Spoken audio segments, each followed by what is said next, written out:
Okay, so today I am showing my wonderful tech VAs how to use Zapier. And Zapier is literally a godsend for anyone in tech. Okay, so just in case you don't know what Zapier is a tool that connects other tools together. So you'll see this in scenarios where the client has tools that will not connect together natively, right? They don't naturally connect together. And that's where Zapier comes in because Zapier will be able to connect them together. So, if you don't know who I am, my name is Roxanne and I'm the founder of Marketing Tech Mama. My mission with this YouTube channel is to help 100 moms be able to work from home in the digital marketing by learning the tech skills to be a tech VA. Okay? So, now let's answer this question, like why would we even use Zapier?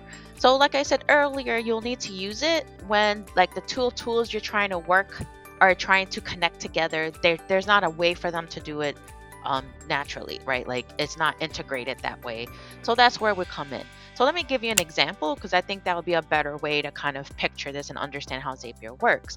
So a common way that you'll probably use Zaps is to connect like a funnel page to our CRM. Okay, an example that I have to that is to connect ClickFunnels to Keep and Infusionsoft. So while there is technically a native integration between the two, it's actually not reliable and it doesn't always work. Side note, many years ago, they were major competitors, even though I never think that they're competitors. But because of that, to me, in my experience, that's kind of why they don't play as nice together because they used to look at each other as competitors and they're really not.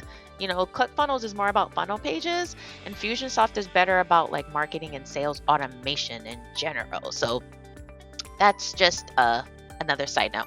All right, but in the case with ClickFunnels and Infusionsoft, right, it's better to use Zapier actually to connect them together because that's been a more reliable way that I have seen in my years of dealing with this. That's actually better and more reliable for actually getting the data over. So now that you know why and when to use Zapier, let me show you and let me tell you the three things that you need to know before you set up any Zap. Okay, this is really critical, and some of the stuff may seem a little simple, but it's like you really do need to know this in order for this to work. So let me go ahead and switch on and I will show you. Okay, so the first thing that you have to do, and again, it may seem simple, but it's really like these are really important steps, okay, is to make sure that the accounts that you are trying to use are connected. Okay, so you want to make sure. So in this scenario where I talked about ClickFunnels and Infusionsoft or Keep, you want to make sure that you have ClickFunnels and the right account connected, and you also have Keep. And especially with Keep and Infusionsoft, because there's different variations, you want to make sure that you have the right one connected because then you're not going to be able to do the next step. Okay, it's just not going to work at all. Number two, then, is what action are you trying to create? Okay, and that is really important because in Zapier, when you go in and open it and you're connecting, you're like, all right, my accounts are connected. I'm about to build a Zap.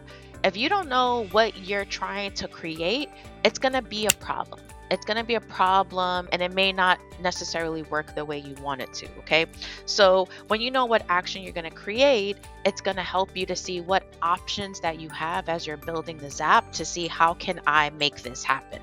Okay, so in this scenario where we talked about ClickFunnels and Keep, is I want it where someone opts in on ClickFunnels, right? It is going to apply a tag. It's going to add them as a contact in Infusionsoft, and it's going to apply a tag because that tag is going to trigger an automation. Okay, so that's why it's really important for you to know what action are you trying to create? What am I trying to do? Okay, and just to make sure that you're really, really clear on that, because that's going to help you moving forward.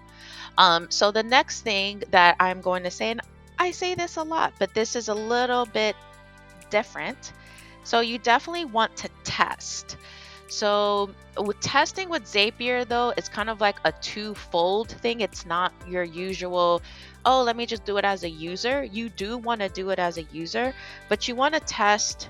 You need to give, when you're building a Zap, you need to give test data to Zapier right? So then that way to make sure that the Zap is built correctly, and then you want to test as a user, okay, to make sure that the information is transferring properly. So I'm going to just say that again. When as you're building a Zap, they're going to take test data to make sure they're grabbing what you want.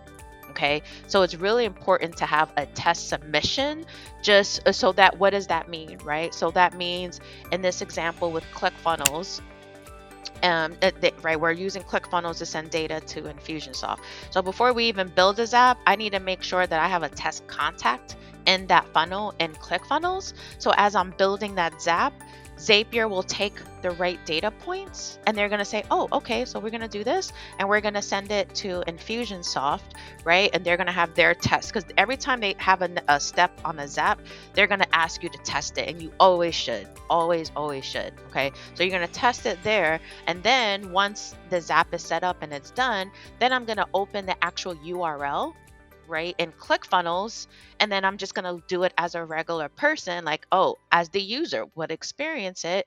And then I want to go back and check on the Zap and say, hey, did everything work correctly as anticipated? Okay. So that's the difference this time between testing, because normally you want to test as a user, you always want to test as a user, but this one is test submission first, test data first, and then test as a user. Okay, so Zapier is such an awesome tool. And again, this video is showing like the beginner friendly version, because there are very complex Zaps that I have even set up for clients over the years. I actually just did a very complicated one not too long ago. Okay, so it can get very complicated, but for the purposes of this video, right, this is beginner friendly. If you know these 3 steps, you're going to be fine when it comes to any Zap and trying to build it. Okay. And as always, like I always encourage anyone who's trying to get into digital marketing tech to gain access to the tool itself and play around with it. Because honestly, that's how I learned, by doing. I went in and I did it.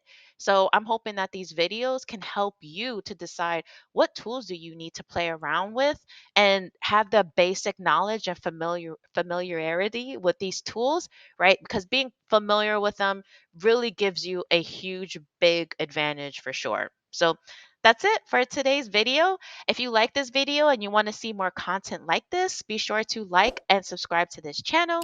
I also write more about how it's like to be a technical virtual assistant on my blog at marketingtechmama.com/blog. Until next time, bye.